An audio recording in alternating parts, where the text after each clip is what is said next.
That's awesome. Shalom semua. Shalom. Hari ini kita memasuki akhir bulan Agustus, yang berarti the last sermon of wisdom. Topik yang dibawakan hari ini adalah sama seperti minggu lalu, yaitu mengenai judge. Minggu lalu Anthony sudah membawakan dengan baik antara judge and do not judge. Hari ini saya juga akan membawakan dengan perspektif yang mirip-mirip dikit ya.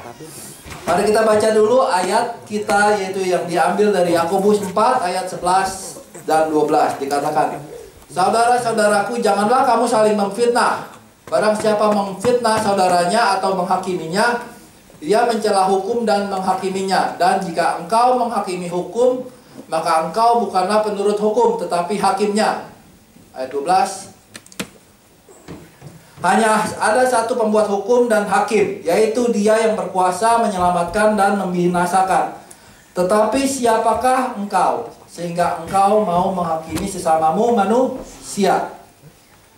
Seperti yang disampaikan Anthony minggu lalu, bahwa inilah, maksudnya ini ayat sebenarnya ayat kontroversial, ya kan?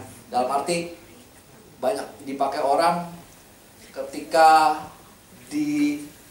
dinasihatin atau diberikan sesuatu peringatan, banyak orang don't judge, ya kan? Siapa lu menghakimi gua, gitu kan? Anthony bilang dia ngikutin YouTube pendeta, ya kan? Nah, saya juga tahu siapa lah ya. Saya juga ikutin Instagram. Nah, kalian yang ikutin juga harusnya ya tahulah siapa Instagram akunnya. Banyak orang yang ketika kita lihat komen-komen Instagram atau YouTube itu memang seperti ada dua kubu, ya. Ada kubunya, ya, kubu satu dan kubu pihak dua. Ada orang yang nggak kuat, mereka laugh gitu kan. Ini membuat saya menjadi pusing, gitu kan. Tetapi ada bagusnya kita mengikuti akal-akal seperti ini. Kenapa? Supaya kita terbuka pikiran kita, pembelajaran kita. Karena kita selama ini melihat dari satu pihak kadang-kadang, ya kan? Kita juga harus belajar juga Alkitab, tetapi kita harus juga bisa kita belajar untuk bisa mengambil keputusan kita, kebenaran kita dari pendapat orang. Jangan kita mau pendapat kita yang benar, kita harus lihat pendapat satu, si A, si B. Dengan demikian kita bisa belajar bahwa saya nggak setuju sama ini, saya nggak setuju sama ini. Karena kita semua dibilang bahwa kamu memiliki Roh Kudus di dalam kamu yang Tuhan berikan untuk bisa mencerna dan memberikan semua kebenaran di dalam setiap kita. Amin. Melihat ini seperti kita melihat debat ya, debat capres, cawapres ya saat ini, kayak Donald Trump versus Joe Biden, ya kan? Masing-masing mengeluarkan visi misinya. Kalau saya menang saya akan begini, ya kan? Satu juga. Nah, tinggal kita kan yang menjudge. Mereka mengeluarkan pendapat, kita menjudge. Visinya dia mah begini, saya yang kurang begitu demen, saya pilih yang ini. Nah, kita belajar untuk supaya tidak disesatkan, ya kan? Tuhan berkata di dalam Matius, janganlah sampai engkau disesatkan. Nah, hari ini topik yang akan saya bawakan adalah love and judge. Oke? Love and judge. Love dan judge itu haruslah kita seimbang. Jangan berat di love doang, tetapi kita enggak judge. Jangan berat di judge doang, tapi kita enggak love. Suatu quote dari Chris Hodges yang berkata, truth without grace is mean, but grace without truth is meaningless. Kebanyakan kalau kita ke satu gereja yang alirannya grace doang, bahwa dikatakan, Tuhan akan mengasihi engkau, ya enggak, kamu akan selamat, dan tidak diajarkan perintah-perintah yang berikutnya, maka mereka akan bilang, cuma grace only. Kita dengan grace kita selamat. tetapi truth-nya nggak dikasih tahu bahwa you need to do all this to show that you are in God's grace. Oke? Nah, makanya dikatakan truth without grace is mean. Kalau kita bilang truth doang tanpa grace, itu juga mean. Berarti kita menuntut orang untuk melakukan, tapi kita nggak ngerti bahwa Tuhan juga itu adalah kasih. Oke? Tuhan kita adalah kasih, tapi dia juga just. Dia adalah adil. Itu yang Tuhan adalah mengasihi dan adil. Pertama, dia akan memberikan kasih dulu. Orang yang tidak selamat dia kasihi supaya selamat. Itu adalah arti dari kasih, supaya dia selamat.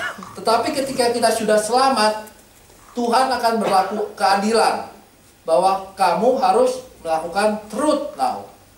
Yang membedakan kamu dengan dunia lain, orang-orang yang tidak selamat adalah truth. Kalau kita nggak melakukan truth, apa bedanya kita dengan orang-orang yang tidak diselamatkan? Oke? Dia akan memberikan penghakiman kepada setiap dari kita di akhir zaman. Ya kan? Nah, oleh karena itu saya akan membawakan hari ini adalah mengenai judgment is dibagi menjadi dua, yaitu unrighteous judgment versus righteous judgment. Pertama kita pelajari dulu karakteristik dari unrighteous judgment. Apa sih itu? Ya Kak. Minggu lalu juga Anthony sudah singgung beberapa. Pertama adalah judge with self righteous. Itu adalah salah satu dari unrighteous judgment. Judge menghakimi dengan self righteous, berarti standar kita, bukan standar dari Bible, standar dari Tuhan. Kita menghakimi orang dengan standar kita.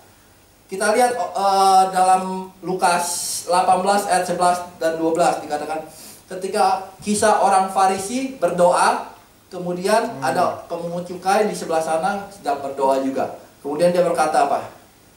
Dikatakan, "Ya Tuh Elohim, aku mengucap syukur kepadamu karena aku tidak sama seperti orang itu."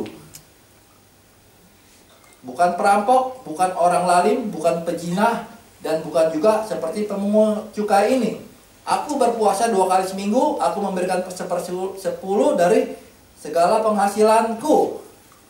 Ini adalah self-righteous. Siapa yang membuat dia benar? Dia sendiri yang berkata itu, ya kan? Dia bilang, saya memberikan persepuluhan, saya berpuasa. But you don't even know. You don't know the standard. You need to know the standard that God gave. Tuhan yang menjudge. Kita ketika berdoa, kita jangan judge orang lain.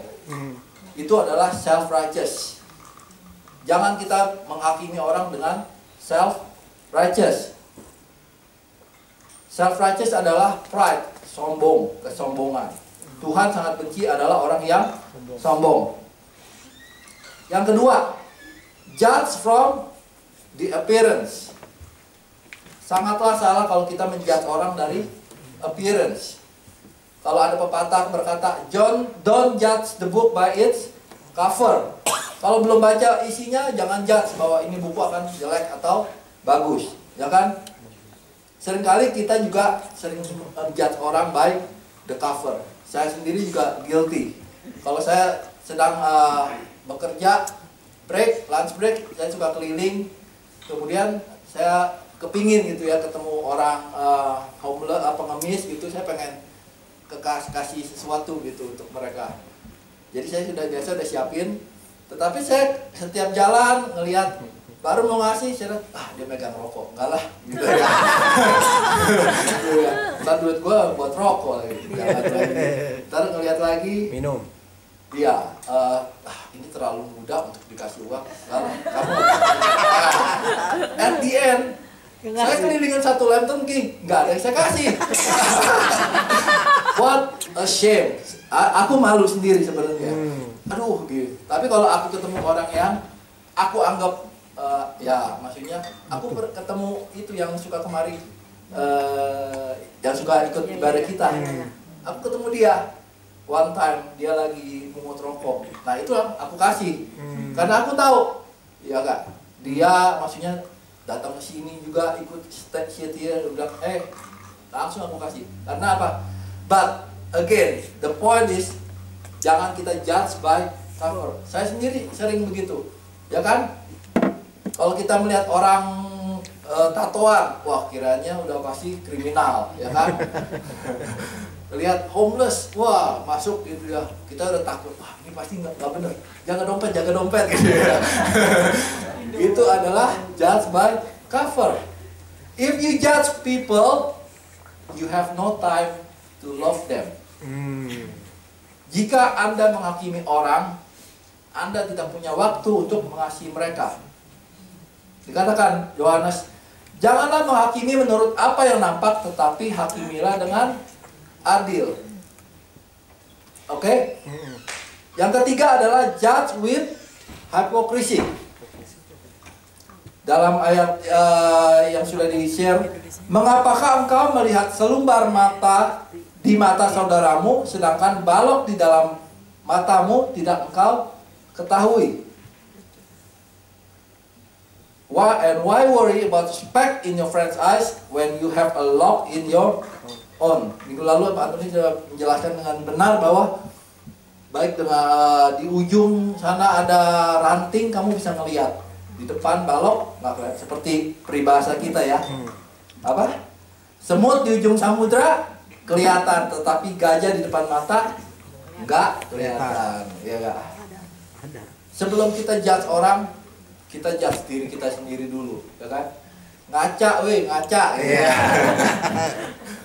Yang keempat adalah judge without mercy. Dalam Yakobus dikatakan, berkatalah dan berlakulah seperti orang-orang yang akan dihakimi oleh hukum yang memerdekakan orang. Sebab penghakiman yang tidak berbelas kasihan akan berlaku atas orang yang tidak berbelas kasihan. Tetapi belas kasihan akan menang atas penghakiman. So, kita ketika menghakimi orang, berbelas kasihan kepada orang itu. Karena ketika enggak, penghakiman terakhir kita juga akan tidak dikasih belas kasihan. Untuk apa kita, pertanyaannya, kita menjudge orang, kita judge orang itu untuk apa? Apakah untuk kebaikan orang itu atau untuk kemuliaan kita?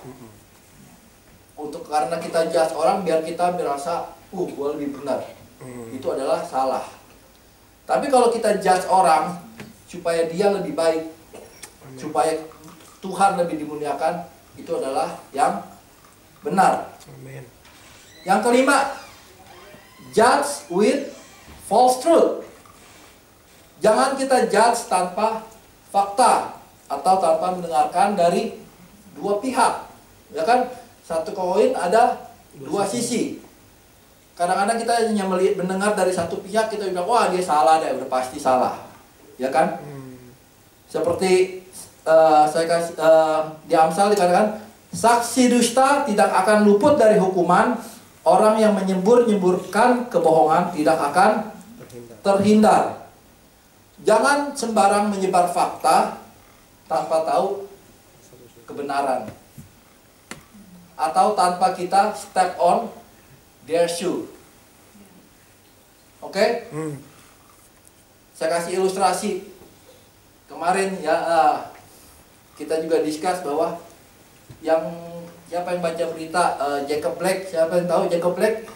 Orang Afrika di Amerika, orang Afrika Amerika yang ditembak 7 kali ketika mau masuk mobilnya, ya kan?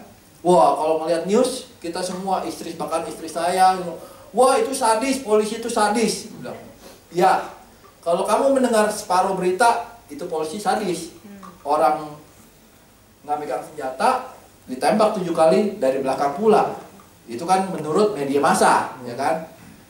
Tetapi, saya bukannya dapat bocoran apa enggak, tetapi saya mencoba melihat dari di ada sisi, ya kan? Bayangkan kalau kita adalah polisi itu, ya kan? Kamu tahu menjadi polisi di negara Amerika nggak mudah. di mana setiap orang bisa mempunyai mempunyai senjata di dalam mobilnya. Ya kan? Ketika mereka bangun bekerja, either dia die or people die. Ya kan? Dan ketika saya pernah sekolah di situ, pertama kali saya masuk sekolah di orientasi adalah dia bilang, kamu kalau bawa mobil ditangkap, tanganmu harus disetir. Dibilang, jangan kamu keluar mobil, jangan kamu melakukan apa-apa, apalagi mencoba mengambil sesuatu. Ya kan? Karena saya pernah ditangkap ketika polisi itu mendekati mobil, dia sudah begini dia melihat spion gitu sambil berjalan gitu. Jadi dia tinggal tok tok tok, kamu taruh lower, baru dia bilang license and registration, baru kamu ngambil. Itu pun tangannya begini. Begitu kamu bergerak dikit mah langsung dijeder. Kalau ada orang Indonesia yang mati ditembak, nah itu salah siapa? Kalau saya lihat dari Blake ini, jelas kalau saya bilang ya jelas salah si Blake. Orang dia disuruh stop, jangan jalan dia malah melanggar, jalan ke mobil gitu ya. Polisi itu kan authority, kamu disuruh stop ya stop, urusan nanti. Dia jalan terus buka pintu mobil, lah kamu juga posisikan kamu dalam posisi polisi. Dia mau ngambil apa di mobil gitu kan, ibaratnya begitu. Nah seringkali kan dia mungkin dalihnya, oh dia cuma mau ngambil apa ya. Again, don't look at one sisi. Posisikan kamu di posisi polisi itu. Saya nggak bisa bilang bahwa siapa salah atau you judge, but you need to listen from dua sisi. Oke? Nah, ini adalah 5 karakteristik dari unrighteous judgment yang kita harus hindari. Sekarang kita masuk kepada righteous judgment. Dikatakan tadi lagi di Yohanes 7 ayat 24. Do not judge according to appearance, but judge with righteous judgment. Look beneath the surface so you can judge correctly. Dikatakan ada banyak serigala berbulu domba. Ya kan? Apa yang nampak dari luar bisa mendeceive kita. Makanya kita harus look beneath, melihat dari dalam. Kita akan mempelajari apa itu righteous judgment dari Paulus. Oke, diambil dari 1 Korintus 5, kita baca bahwa memang orang mendengar bahwa ada percabulan di antara kamu, dan percabulan yang begitu rupa seperti yang tidak terdapat sekalipun di antara bangsa-bangsa yang tidak mengenal Allah, yaitu bahwa ada orang yang hidup dengan istri ayahnya. Oke, saya baca Inggrisnya. I can hardly believe the report about the sexual immorality going on among you, something that even pagans don't do.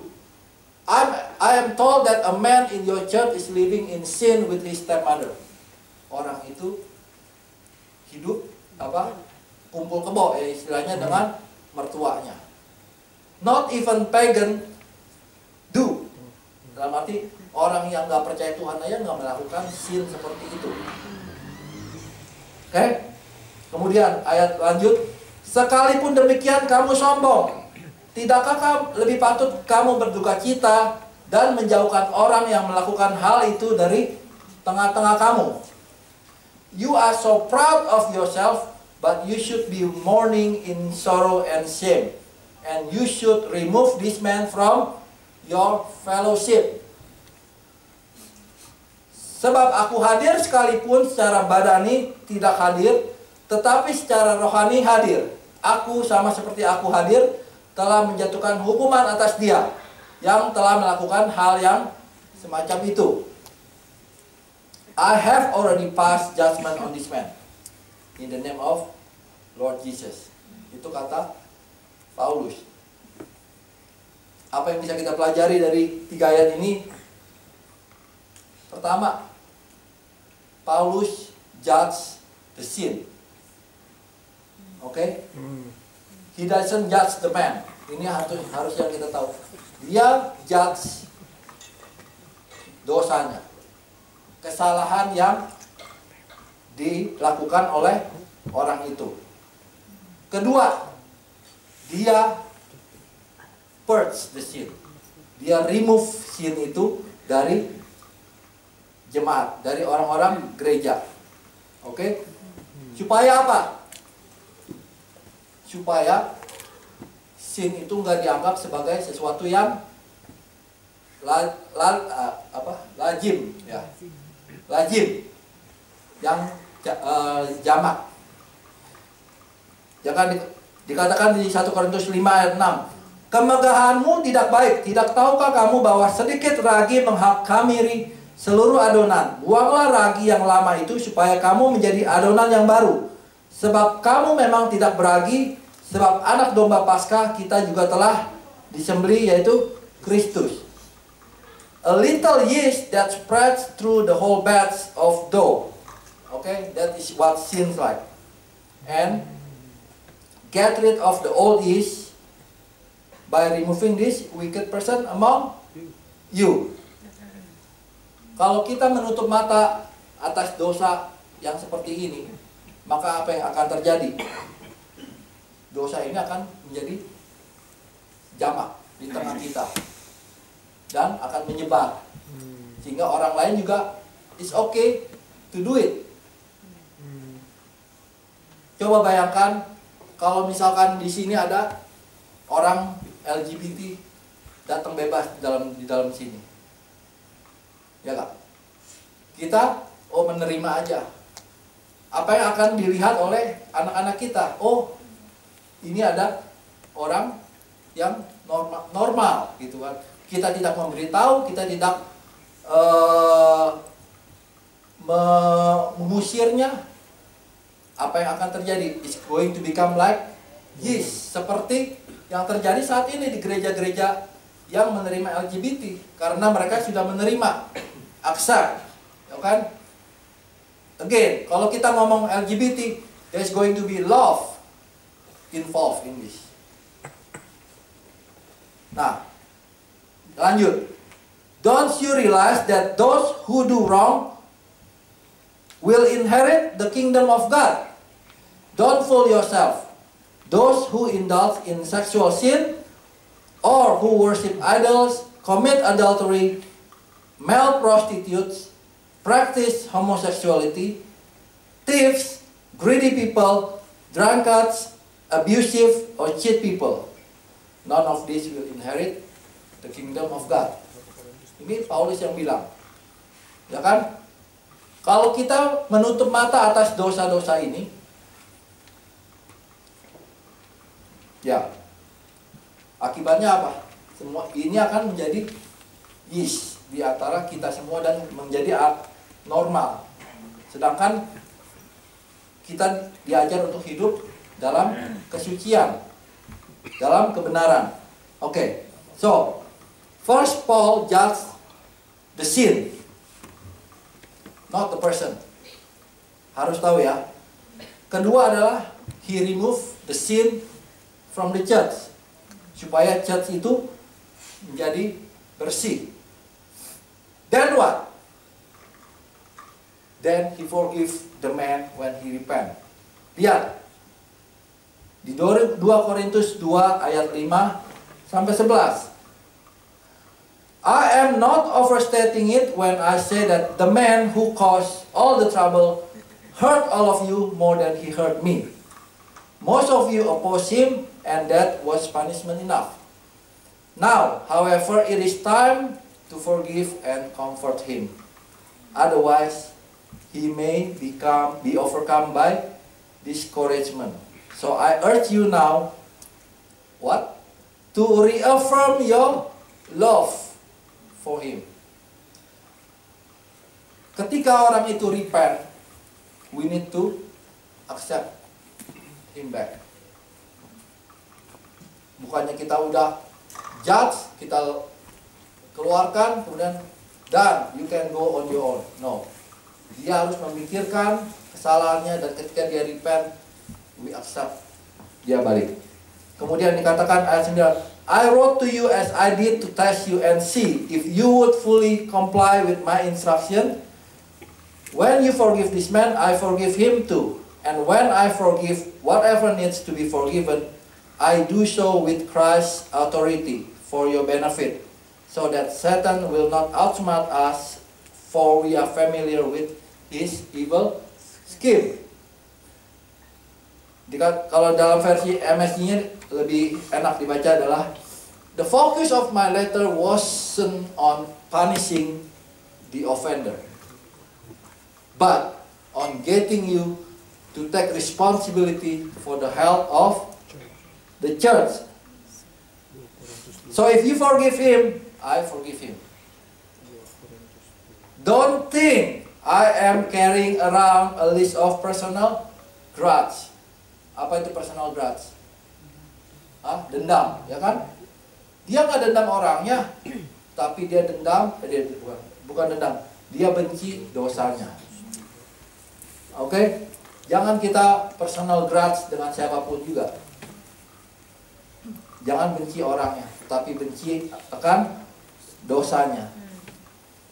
Ketika orang itu sadar dan repent, ya kita tarik balik.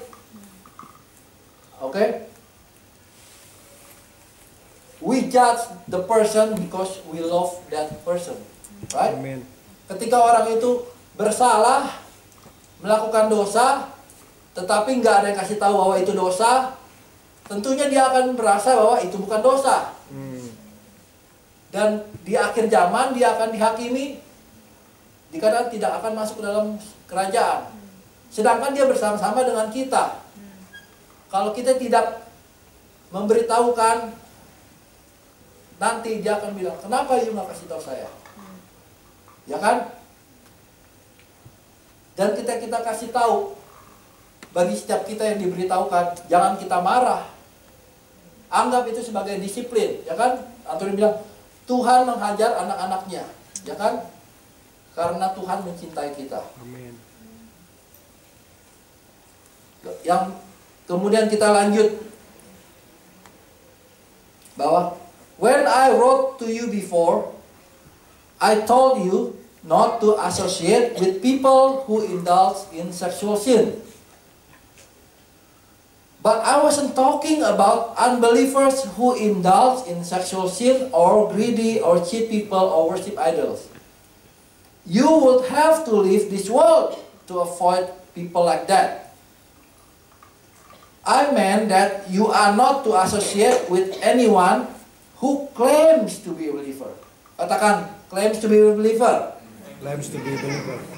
Yet indulge in sexual sin, greedy, worship idols, abusive, drunkard, and cheat people. Don't even eat with that such person. Dikatakan ya, kejam ya. Jangan makan sama mereka. Jangan ngeteh gitu ibaratnya. Kejam. Di MSG, di message dikatakan, you shouldn't act as if everything is just fine when a friend who claims to be a Christian is promiscuous or crook. Flip with God, rude to friends, get drunk, become greedy, and predatory. You can't just go along with this, treating it as acceptable. Jangan sampai kita menutup mata atas dosa, teman-teman. Ketika teman kita yang berdosa kita anggap normal, kita juga nanti akan dihakimi Tuhan. Kenapa kamu nggak memberitahukan temanmu itu? Ya kan? So, demikian juga kita.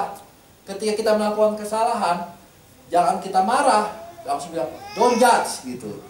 No, kita harus tahu bahwa God may be sending him to judge us. Tuhan masih mengasihi kita. Orang lain memperingatkan kita, ya kan? Dan kalau kita benar, you need to be ready to defend, ya kan? Mungkin orang itu menganggap judge dengan hal yang salah, lah kita harus defend dong. Kalau kita merasa kita benar, ya kan? Dikatakan 1 Peter 3 ayat 15 kan, always be ready to explain the word of God. Apa yang kalian ajarkan, apa yang kalian lakukan. Kalau itu benar, be ready to explain it. Ya kan? Let us discuss. Debate, ya kan? Kita kembali kita debate. Poin gua begini, in the end. Dan yang terpenting adalah we judge the sin. We judge about the basic of Christianity, like the doctrine, Trinitas. Kalau itu salah, ya itu kita harus kasih tahu bahwa itu nggak benar. Kamu kalau percaya dengan doktrin yang salah, Trinitas kamu salah, ya kamu nggak akan bisa masuk ke dalam kerajaan surga meskipun kamu percaya kayak Jehovah Witness gitu kan. Mereka percaya dengan yang salah. Percuma, they are wasting their time. So kita harus memberitahukan tujuan kerjaan kita untuk menyelamatkan mereka ini. That's the basic of Christian that we need to be arguing. Kalau yang masalah hal-hal kecil, ya kan kita bisa baca di masalah hal makan, nggak makan, puasa nggak puasa, itu mah nggak usah di-argue gitu. Waste my time. Paulus ada bilang, kalau kalian baca di 1 Korintus 6, ya kan? Itu yang bukan bersifat membinasakan, tapi hal yang bersifat menyelamatkan dan membinasakan, itu adalah hal yang penting. Dan terakhir adalah siapa sih yang boleh kita judge? Dikatakan, it isn't my responsibility to judge outsiders, but it certainly is your responsibility to judge those inside the church who are sinning. God will judge those on the outside. But as the scripture says, you must remove the evil person from among you. Dikatakan di versi MSG, I'm not responsible for what the outsiders do. You know what outsiders, right? Siapa outsiders? Orang yang bukan percaya. Bukan insiders here. Outsiders adalah orang-orang luar sana yang nggak percaya Kristus. Ya kan? Kita nggak bisa judge mereka. Kenapa? Dengan hukum apa kita judge mereka? Ketika kita percaya kepada Yesus, otomatis kita menjadi citizen of heaven. Kita memiliki warga negara. Dan dengan warga negara itu mempunyai suatu rule, hukum, otomatis.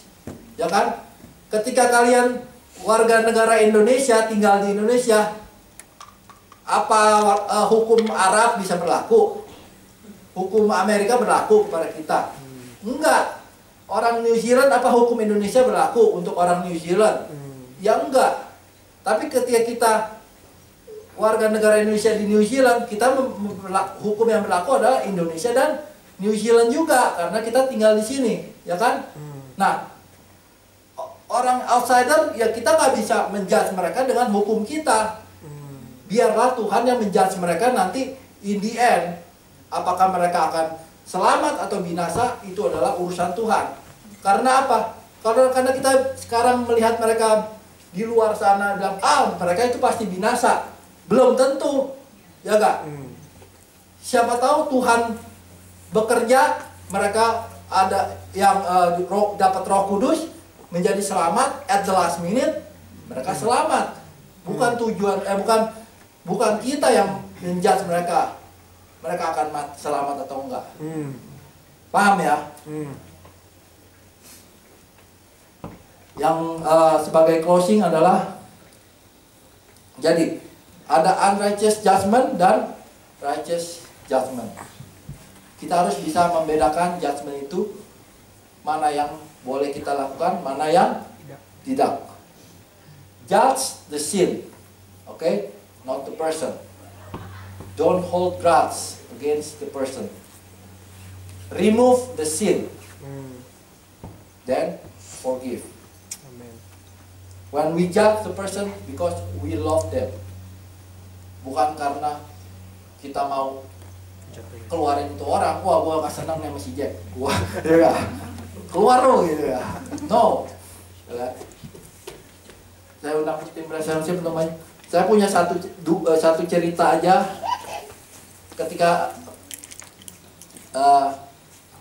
ketika saya perjalanan saya di sini di FJF, saya didatengin 2 orang. Waktu acara perkumpulan dia bilang, lu FJF ekstrem ya, radikal. Gitu. FPI. Enggak. Kalian tuh radikal. Kayak bisanya cuma ngejudge orang. Ada yang melakukan kesalahan gitu, kalian tunjuk bilang, kamu nggak boleh lakukan ini. Loh. Dia bilang, kamu itu harus love gitu.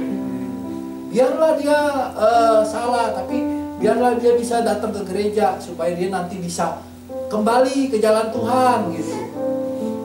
No, kamu nggak membaca ayat ini. Kita berdebat di sana, kita berdebat. Dia membawa ayat apa? Yang minggu lalu Antoni bilang, siapa yang mau merajam wanita itu yang gak berdosa, rajamlah gitu. Kalau kamu merasa kamu gak berdosa, rajamlah.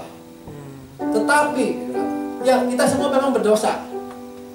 I agree, kita semua berdosa. Tetapi the end adalah Tuhan berkata kepada wanita, pergilah, jangan berbuat dosa lagi. Ya kan? Kita juga bermaksud sama. Kita nggak mau orang itu menjadi ragi di gereja kita. Makanya kita bilang, no, kita nggak agree dengan sikap kalian. Kita berdebat. At the end, ya sudah, lepas. Kita juga lepas. But kita punya prinsip. Kita punya prinsip bahwa we do not agree with sin. Amin. Ketika kita punya prinsip, people will judge us. Oke? People akan bilang, wah, lu mah radikal, ekstrim. Ya nggak apa-apa. Dikatakan tadi kan bahwa if necessary, clean house. Apa yang dimaksud oleh clean house? Bersih-bersih rumah. Mendingan kita punya gereja 10-20 orang, tapi semuanya adalah bukan pendosa. Bukan pendosa dalam arti bukan menganggap dosa itu sebagai hal yang normal. Yang tidak bisa membedakan dosa dan kebenaran. Kalau kita berdosa, kita sudah mengenal Tuhan. Kita tahu itu dosa dan kita pasti akan lari daripadanya. Kita akan repent. Gak akan mau melakukan lagi.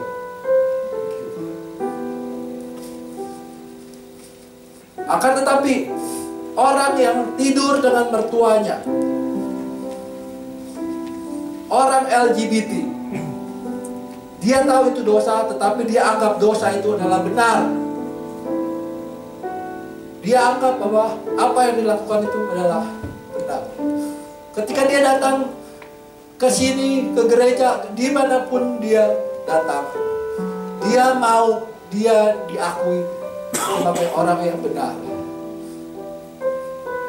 Dan ketika kita menutup mata kita, kita tidak memberitahukan kesalahan, maka kita semua akan menerima akibat dari Tuhan.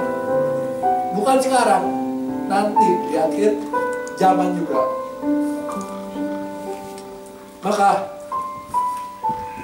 kita sebagai manusia jangan sombong. Ketika kita menerima kritik, janganlah kita bilang don't judge. Karena siapapun yang memberitahukan itu, dia bisa bermaksud baik. Dia mau bahwa kita mungkin diingatkan lagi. Mungkin kita secara tidak sadar melakukan dosa, tapi kita sudah, apalagi orang yang jauh dari Tuhan, kita nggak mengerti bahwa itu adalah dosa.